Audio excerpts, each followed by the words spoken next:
सज्जन श्रोते, चिंतक, साधक आणि अर्थातच आपल्या आत्मवस्तूचा शोध घेणारे सर्व उत्साही तळमळीचे असे आपले सहकारी मित्र.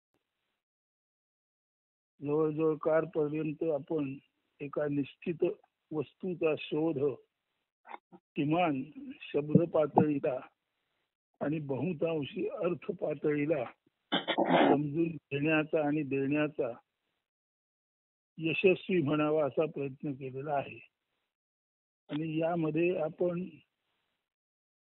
एका टप्प्यापर्यंत आलो. त्याला मी असा निष्कर्ष असा म्हणत नाही, कारण अंतिम निष्कर्ष असा सहसा नसतो. कारण सत्य हे नेहमीच असतं आणि सत्य हे नेहमीच असतं.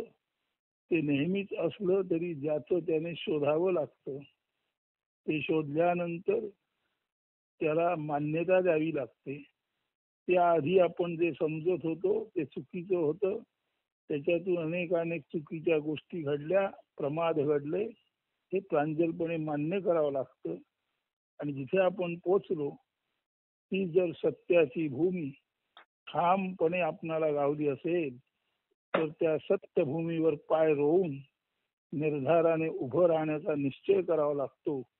आणि असा निश्चय जर आपण केला असेल तर सर्वसाधारणपणे आपणाला आपली आत्मवस्तू, आपलं आत्मस्वरूप, आपलं सर्वव्याप्तत्व, सर्वशक्तिमानत्व, सर्वज्ञत्व, स्वतंत्रत्व आणि अर्थातच समत्व आणि सर्वापती प्रेमभाव असणार आनंद रूप असं हे आपलं षटगुण संपन्न आत्मवस्तूचं रूप आपणाला गावलं म्हणजे किमान पक्षी उलगडलं असं म्हणायला हरकत नाही.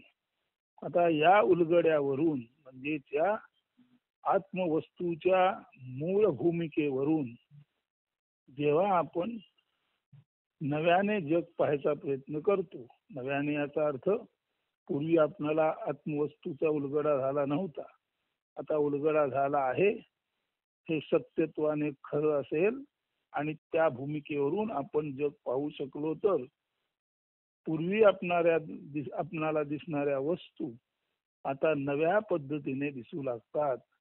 म्हणजे असं पूर्वी निसर्ग आणि त्या निसर्गातील वस्तुरूप संपूर्ण सौंदर्य आपण पाहत होतो. तसंच कीड मुंगीपासून माणसापर्यंत ह्या सुद्धा मूळ आत्मवस्तूतून निर्माण झालेल्या वस्तूच आहेत. अगदी स्वतः मी आणि माझा देह ही सुद्धा ती वस्तूच आहे. म्हणून मूळ आत्मवस्तूतून निर्माण झालेल्या निसर्ग, कीड मुंगी, जीव जंतू, माणूस यांचं जगत आणि या सर्वांचं नियंत्रण कसं चाललंय, कोण करतंय, याबद्दल आपणाला जो प्रश्न होता तो हळूहळू तो प्रश्न आता ही नियंत्रक शक्ती जी आहे, ही जी ईश्वरी शक्ती आहे, तीच खऱ्या अर्थाने उत्क्रांत होऊन मानवाच्या मध्ये सुसंवेद्य आत्मशक्ती म्हणून कार्यरत आहे. तीच किंवा तीच वस्तू म्हणजे तीच आत्मवस्तू ही सर्व दृश्य वस्तूंचं मूळ आहे. म्हणून सर्व दृश्य वस्तूंचं मूळ जी आत्मवस्तू आहे ती दिसत नाही, परंतु अंतर्मुखतेने प्रवास केल्यास ती जाणवते.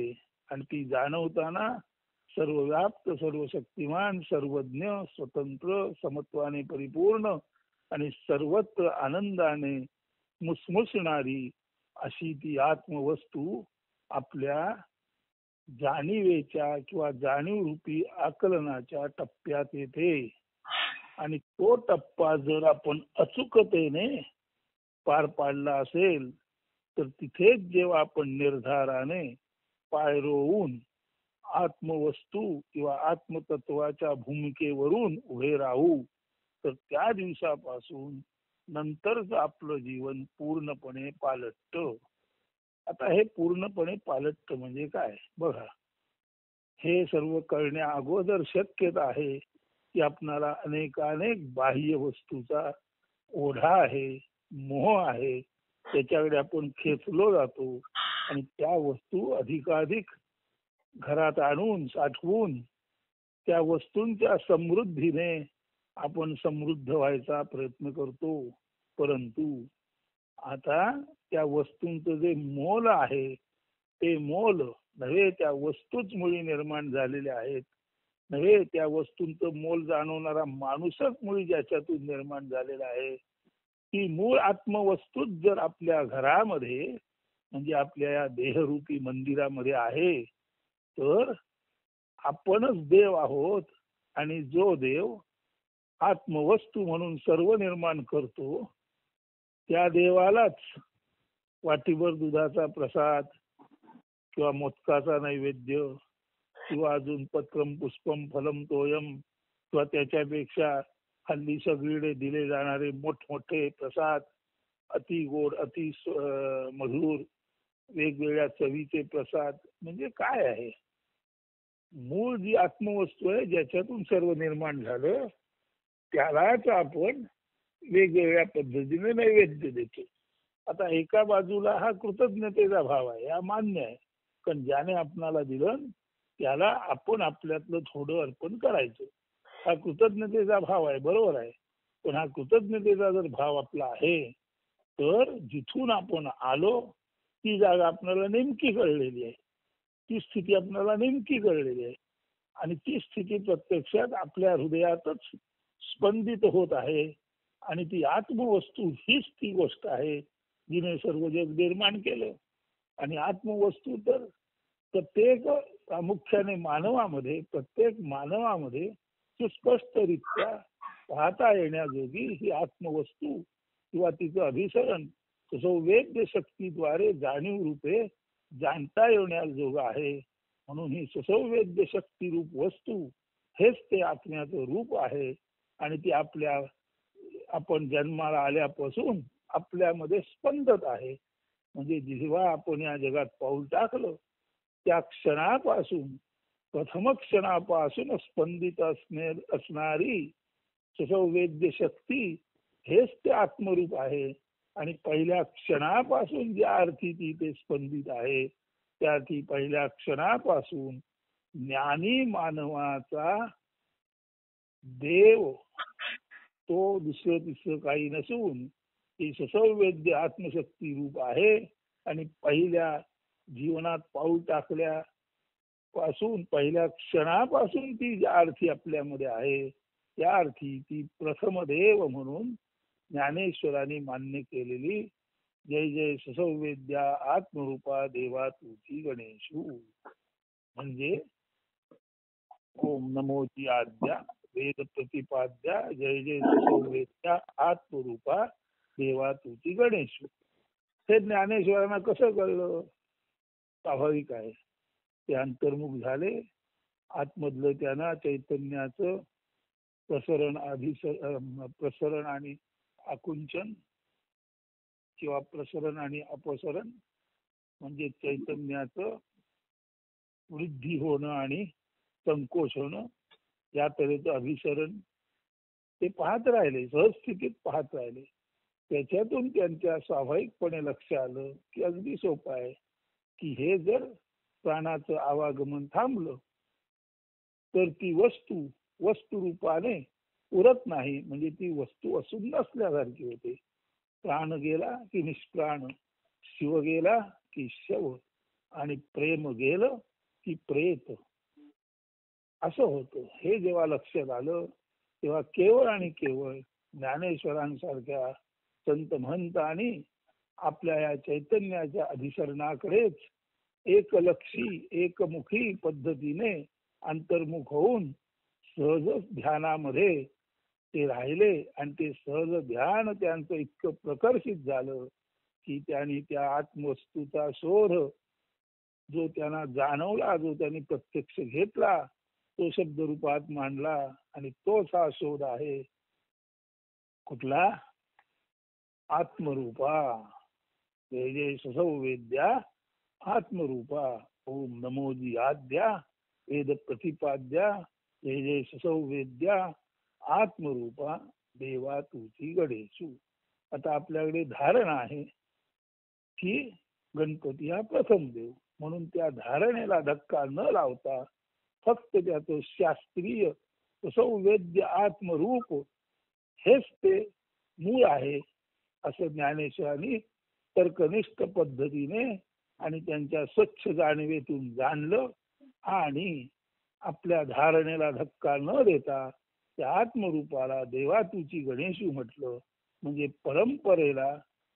परंपरेवर फारसा आघात न करता परंपरेचं शुद्ध मूळ रूप आत्मरूप हे त्यांनी त्यांच्या अभिनव पद्धतीने दाखवलं. ही जी त्यांची कला आहे याला म्हणतात समन्वय. म्हणजे असं नाही की परंपरेने चालत आहे त्याच्यावर आपण हातोडा घेऊन घेतलं आणि तोडत गेलो आणि आपण एक तऱ्हेचं लोकांच्या मनातील मूर्ती भंजन करत गेलो तर तेही तितकंस पूर्णपणे बरोबर नाही. कारण एखादी गोष्ट नष्ट करण्या अगोदर ती गोष्ट कशी निर्माण झाली असेल, कदाचित काय हेतूने निर्माण झाली असेल, त्याच्या पाठी काय नेमकी चिंतन धारा असेल, हे जर उलगडलं तर बाबा हो, या तुमच्या संस्कृतीच्या पाठी नेमकं काय लपलेलं आहे ते मी तुम्हाला दाखवतोय. आणि ते लपलेलं दाखवलेलं आहे ज्ञानेश्वरांनी. तेच ससर्वेद्य आत्मरूप आहे. तेच त्याने ओम नमो जी आद्या वेद प्रतिपाद्या जय जय ससौवेद्य आत्मरूप या पद्धतीने अतिशय तर्कशुद्ध आणि जाणीवेच्या पातळीला अत्युच्च दर्जाचं हे संपूर्ण असणं त्यांनी फार फार फार अप्रतिमरित्या आपल्या प्रतिभेतून लोकांपुढे मांडलेलं आहे, सिद्ध केलेलं आहे. आणि त्याच वेळेला जरी परंपरा न तपासता घेतली तर ती निष्फळ ठरते हे माहीत असलं तरी सुद्धा तपासून त्या परंपरेतलं आत्मवस्तूचं रूप दाखवलं आणि मग हळूच ती परंपरा आहे गणपती प्रथम देव त्याची त्यांनी सांगड घातली. म्हणून प्रथम देव जो गणपती तोच आत्मरूप ससौवेद्य आत्मशक्ती रूप.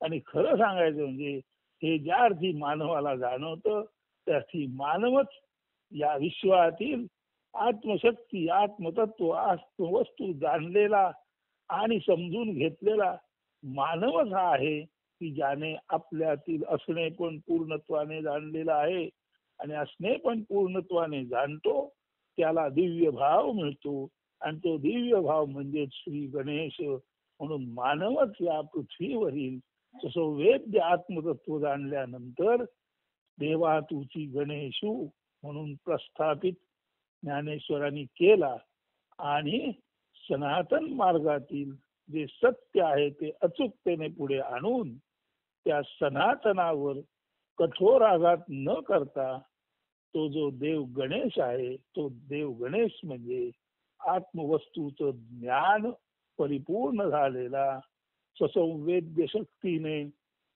संपृक्त असलेला ज्ञानी माणूस. आता अशा अर्थाने ज्ञान हाच ईश्वर वर म्हणजे श्रेष्ठ ज्ञान हाच श्रेष्ठ देव हे ज्ञानेश्वराने आपल्या नावातील इंगित या पद्धतीने सिद्ध केलं. ज्ञानेश्वराचा रूढ अर्थ काय? ज्ञान ईश्वर. ज्ञान हाच वर म्हणजे श्रेष्ठ देव, ज्ञान हाच श्रेष्ठ देव असं ज्ञानेश्वर नाव त्या विठ्ठलपंतांनी आणि रुक्मिणी देवीने आपल्या या मुलाला ठेवलं.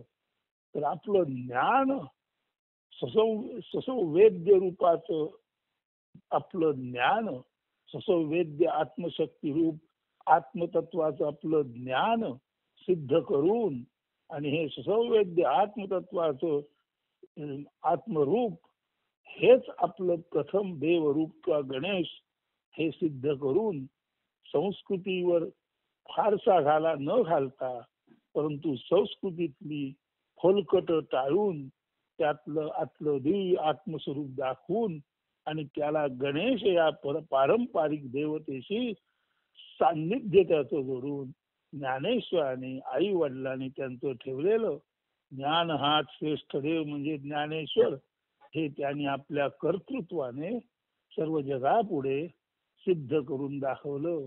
खरी तर हीच त्यांनी त्यांच्या आई वडिलांची केलेली परमोच्च सेवा आहे. तेव्हा सज्जनो, आपली नावं अशीच बऱ्याच वेळेला निदान जुन्या काळी अर्थपूर्ण ठेवायचा आई वडील प्रयत्न करत होते.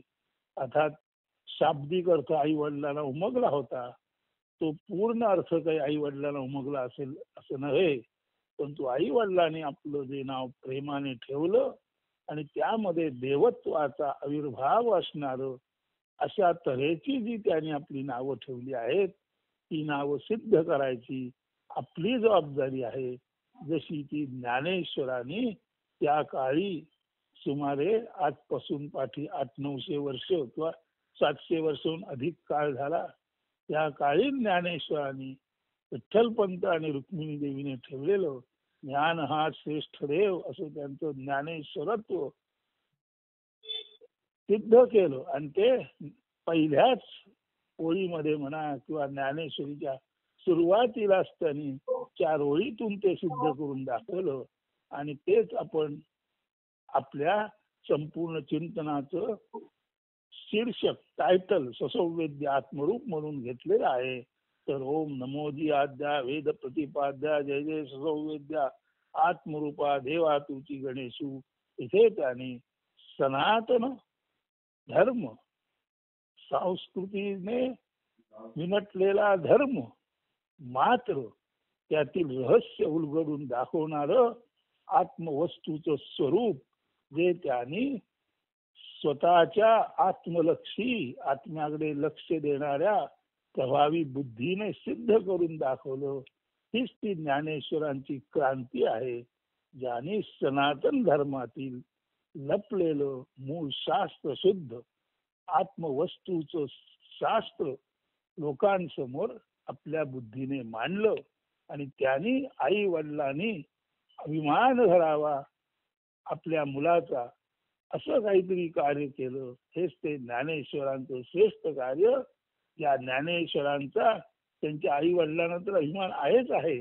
नाही तिथून पुढे ज्ञानेश्वरांच्या भूमीत जन्मलेल्या, त्यांना जाणणाऱ्या, त्यांना वाचणाऱ्या, त्यांच्या लिखाणाने ज्यांचं चिंतन समृद्ध झालं आहे, अशा पिढ्यानपिढ्या शतको वर्ष म्हणजे शतकापासून शतकं गेली तरी त्यांच्यापासून प्रेरणा घेत आहे. हे ज्ञानेश्वरांचं दिव्यत्व, हे ज्ञानेश्वरांचं ज्ञानातील शौर्य पराक्रम, हेच खरं तर आपल्या ससौवेद्य आत्मरूप या टायटलचं शीर्षकाचं इंगित आहे. आणि ते आपण आपल्या असणेपणापर्यंत आल्यानंतर शब्द रूपाने निश्चित आपणाला उलगडलेलं आहे. तर त्या शब्दरूप ज्ञानावरती आता भावरूप म्हणजे भक्तिपूर्णतेने पाय रोवून शब्दरूप ज्ञान भावपूर्णतेने आपण आत्म भूमिकेतून किंवा आत्मवस्तूच्या भूमिकेवर ठाम राहून आत्मज्ञानाच्या भूमिकेवर ठाम राहून आपलं जर शब्दरूप ज्ञान किंवा आपले ज्ञानरूप शब्द भावना रूपाने आणि भक्ती रूपाने सार्थकतेने जगण्याचा प्रयत्न केला तर ती असेल आपल्या जीवनातील नवीन गोष्ट. म्हणजे आत्तापर्यंत एक जन्म झाला काही न जाणलेला, नंतर आत्मस्वरूप जाणलेला, आणि आता त्या जाणीवेतून पुढे आपण जाणार. हा खऱ्या अर्थाने श्रोते हो, तुम्ही ऐकत असाल तर तुमचा आमचा आणि बोलणाऱ्याचा सुद्धा याच देहातील 3रा जन्म आहे. पहिला जन्म आहे आपल्या असणेपण आणि साचलेपणाचा, ज्याच्याबद्दल आपण जागेच नव्हतो. तो एक तऱ्हेचा जन्म आहे, परंतु ज्ञान पातळीवर तो असंवेदनशील अशा अर्थाने तो जन्माला येऊन सुद्धा आपण 30-40 वर्ष असंवेदनशील होतो. नंतर वेगवेगळं वाचन अनुभव याने समृद्ध होत आपण एकत्र आलो आणि आज या निरूपणाच्या भूमिकेवरून आज आपण आपल्या असणेपणाकडे पुढे गेलो. हा आपला 2रा जन्म आहे आणि आपलं असणेपण आत्मवस्तूचं ज्ञान जाणून आता त्या शब्द ज्ञानावर आता त्या अर्थज्ञानावर, आता त्या परसेप्शनवर म्हणजे जाणीवेच्या ज्ञानावर ठाम उभं राहून आत्मवस्तूच्या भूमिकेवरून, आत्मवस्तूची भूमिका म्हणजे आत्मवस्तू कळलेली आहे, आता ती जाणवते आहे, आणि आता त्या जाणीवेच्या स्पंदाना पकडून जेव्हा आपण डोळे उघडून आता तिसरा प्रवास सुरू केला, हा आपला या जीवनातील तिसरा जन्म आहे. म्हणून पुनर्जन्म असतो का नसतो याची चर्चा करण्यापेक्षा आपणच आपल्या जीवनामध्ये असंवेदनशील, संवेदनशील, संवेदनशीलतेचा अर्थ जाणून, शब्द समजून, भावरूपाने तो पकडून त्यानंतर त्या भूमिकेवरून जगणं म्हणजे वेगळ्या अर्थाने एक साधा जन्म आहे.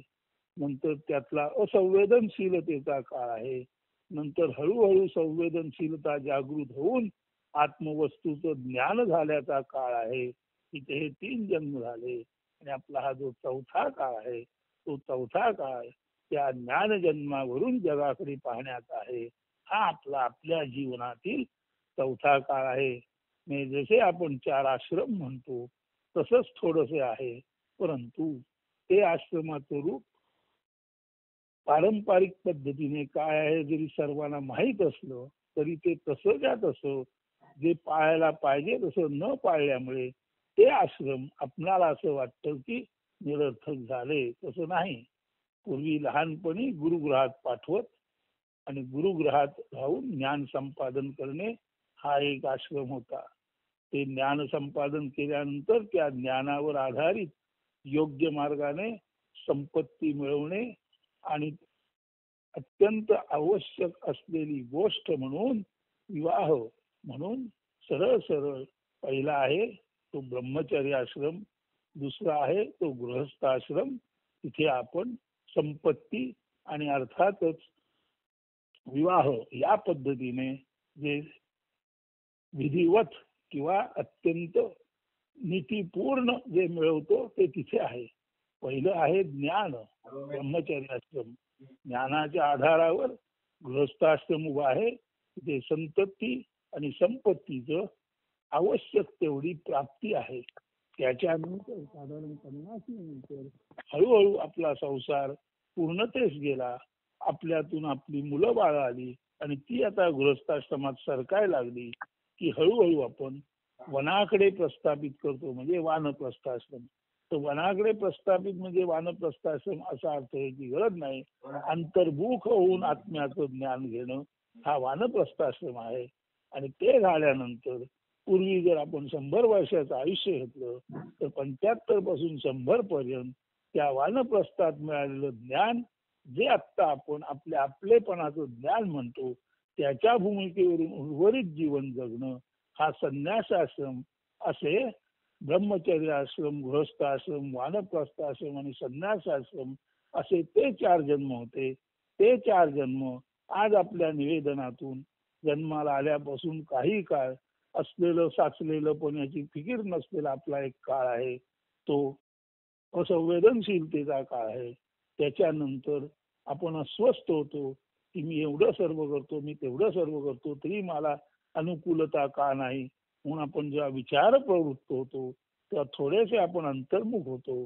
तेव्हा आपणाला आपलं असलेपण शोधावं असं वाटतं. ते असलेपण शोधता शोधता आपल्यातील वर साठलेलं साचलेपण दिसतं. हा पहिला असंवेदनशीलतेचा काळ आहे. दुसरा असलेपण आणि त्याच्यावरचं साचलेपण दिसल्याचा काळ आहे. तिसरा साचलेपण टाकून असलेपणाचा पूर्ण अर्थ उलगडण्याचा काळ आहे. आणि आता त्या असलेपणाचा अर्थ उलगडल्यानंतर त्या असलेपणाच्या दृष्टीने जगाशी व्यवहार करण्याचा काळ आहे. हा खराखुरा आपला संन्यास आश्रम आहे. म्हणजे तसंही पूर्वी 100 वर्षाच्या आयुष्यात 4 पुनर्जन्म बालकाचे बालावस्थेपासून वृद्धावस्थेपर्यंत ज्ञानाच्या पातळीला त्याचे 4 पुनर्जन्म होत होते. आजही आपले या पद्धतीने एकाच जीवनात 4 पुनर्जन्म झालेले आहेत. आणि आणि हे असलेपणाचं जाणणं प्रस्थापित झालं असेल तर इथून पुढे आपलं आपण जीवन जगू तेव्हा खऱ्या अर्थाने विदेहीपणे मुक्ती भोगीत जावे. म्हणजे जिवंत असून सुद्धा संन्यासाचं आपण जीवन जगू. आता संन्यासी म्हणजे काय, तर ही झाली प्रस्तावना. पण संन्यासी म्हणजे काय? आता ज्या वेळेला आपणाला सर्व कळलं की आपल्या असणेपणातच सर्व आहे, तर मग इथून पुढे आपण संकल्प विकल्प, म्हणजे मला हे करायचंय, मला ते करायचंय, मी हे करणार नाही, मी ते करणार नाही, अशी बालिश उथळ बडबड करणार नाही. म्हणजे कुठल्याही तऱ्हेचा आपण संकल्प करणार नाही आणि कुठल्याही तऱ्हेचा मी करणार नाही असा विकल्प करणार नाही. म्हणजे संकल्प विकल्पनात्मक जेव्हा बडबड थांबते, तेव्हा माणूस संकल्प पण नाही आणि विकल्प पण नाही, तेव्हा माणूस खऱ्या अर्थाने जगायला सुरुवात करतो. म्हणजे कोणताही संकल्प नाही, कोणताही विकल्प नाही, जे जसं आलं ते माझ्या आत्मवस्तू ज्ञानाने पाहीन आणि त्याला सामोरा जाईन. हे संन्यासाचं जीवन आता सुरू झालं. मग आता काय झालं बघा, आता आपल्याला जर आत्मवस्तू कळली असेल तर त्याच्याबरोबर आपल्याला हेही लक्षात आलं की ससंवेद्य आत्मशक्तीचं ज्ञान सोडल्यास, आत्मवस्तू सोडल्यास आपल्या देहासकट संपूर्ण बाहेरचा जो पसारा आहे तो वस्तूंचा पसारा आहे. म्हणजे एका एका जन्माला न आलेल्या आणि कधी न मरणाऱ्या अशा अजन्म आणि अमर्त्या तत्वामुळेच ह्या सर्व वस्तू जन्माला आलेल्या आहेत. आणि या वस्तू तर जन्माला आल्या म्हणजे मरणाऱ्या आहेत, अगदी आपल्या देहासकट. मग सर्वच वस्तू जन्माला आणि जर आल्या आणि मरणाऱ्या आहेत, तर आता आत्मवस्तूचं ससंवेद्य आत्मवस्तूचं ज्ञान झाल्यानंतर या मरणाऱ्या वस्तूंबाबतचा आपला मोह अनायासे कमी होतो. म्हणजे धरून चला, आपण सोनं आणून घरात ठेवलं, हिरे आणून ठेवले, दागिने आहेत, आपलं वैभव प्रचंड आहे, सर्व सर्व सर्व सर्व आहे आणि आपला बंगला सुद्धा फार मोठा आहे. त्या बंगल्यातील सर्व जागा आपण वैभवशाली वस्तूने, हिरे माणकं सोनं जे काय असेल ते भरून टाकली आहे. आणि हे पूर्वीच आहे. आणि आता जर आपण आपल्या आत्मशक्तीने प्रेरित जागृत रूपाने तिकडे पाहू लागलो तर आपल्या लक्षात येईल, अरे पूर्वी आपलं घर कसं मोकळं ढाकळं होतं, आता त्या मोकळ्या ढाकळ्या शुद्ध हवा खेळणाऱ्या घरामध्ये आपण अनेक तथाकथित मौल्यवान वस्तू आणून ठेवल्या आणि आपल्या घरातील उजेडच गेला. म्हणजे जर या नाशिवंत वस्तू आणून जर आपल्यातील तिला अडथळा होणार असेल तर बाहेरच्या वस्तू या ज्यापूर्वी आपल्याला मौलिक वाटल्या त्यांना मोल नाही हे लक्षात येईल. मग सर्वात मोल कशाला आहे, तर सर्वात मोल आत्मवस्तूला आहे. इतर वस्तूंचं मोल ओळखण्याची ताकद ज्याच्यामध्ये आहे तोच खराखुरा परीस आहे. आणि परीसाला सोन्याची गरज नाही. परीसाच्या सान्निध्यात संवेदनशील माणूस आला तर तो साधू बनून जातो. परीसाच्या सान्निध्यात लोखंडासारखा असंवेदनशील कठोर माणूस आला तो स्वतः जाणायचे रूपांतरित होऊन साधू बनून जातो. मग जर असं आपल्यामध्ये साधूपण उत्क्रांत झालं असेल तर हे साधूपण आपलं आत्मवस्तू रूप हेच खरं खुरं जगातील सर्व वस्तूंचं नाशिवंत जे आहे ते टाकून वस्तूमध्ये जे आपल्याला आजपर्यंत अमौलिक अमौलिक अमौलिक वाटत होतं ते खरं बघायचं झालं तर ते त्यांचं बाह्य रूप आहे. म्हणजे वस्तूच्या बाह्य रूपाकडे पूर्वी आपण आकर्षित होतो, आता आपण तसे होणार नाही. आणि मग आपल्या लक्षात येईल, काय भुललासी वरलिया रंगा, हे काय भुललासी वरलिया रंगा, उसा डोंगा परी रस नोहे डोंगा, नदी डोंगा परी जळ नोहे डोंगा, काय भुललासी वरलिया रंगा. म्हणजे ऊस वेडा वाकडा असला तरी रस उत्तम असतो, नदी वळणावळणाने वाहत असली तरी सुद्धा पाणी अतिशय सरळ आणि स्वच्छ मधुर असतो. किंवा बाहेरून कुरूप दिसणाऱ्या गोष्टीतील स्वरूपता आपणाला आत्मवस्तूच्या ज्ञानानेच पाहता येते. आणि बाहेरून जरी सोनं हे सोनं म्हणून छान दिसलं तरी वस्तुता तो एक जड धातूच आहे. एक आहे लोखंड आणि एक आहे सोनं. फक्त एक दिसायला झळाळत आहे म्हणून एका जड गोष्टीला आपण आत आणतो आणि लोखंडाची हत्यारं आपण आउट हाऊस मध्ये घरी ठेवतो, आउट हाऊस मध्ये बंगल्या बाहेर ठेवतो. पण त्या लोखंडाच्या हत्यारानेच जमिनीची नांगरण होते. ती नांगरट केल्यानंतर त्याच्यात आपण जेव्हा धान्य पेरतो, त्या एका धान्यातून शेकडो दाणे त्यामुळेच येतात. म्हणून शेतकऱ्याचं लोखंडाचं हत्यार जे आहे तो शेतकरी घरात ठेवतो. का? कारण ते त्याचा नांगर जो लोखंडाचा आहे त्यानेच तो ती जमीन नांगरतो आणि 10 दाणे पेरून 1000 दाणे घेतो. म्हणून शेतकऱ्याला लोखंड हे सोन्यासारखं आहे.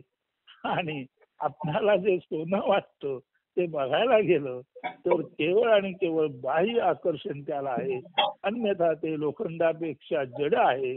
परंतु सोन्याला 10 ग्रॅमला 73,000 रुपये आणि लोखंडाला कोण विचारत नाही.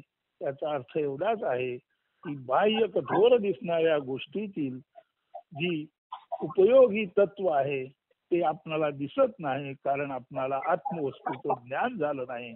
आणि बाहेरून झळाळतं दिसणारं सोनं आपल्याला चांगलं वाटतं, त्याचंही कारण आपल्याला आत्मवस्तूचं ज्ञान झालं नाही.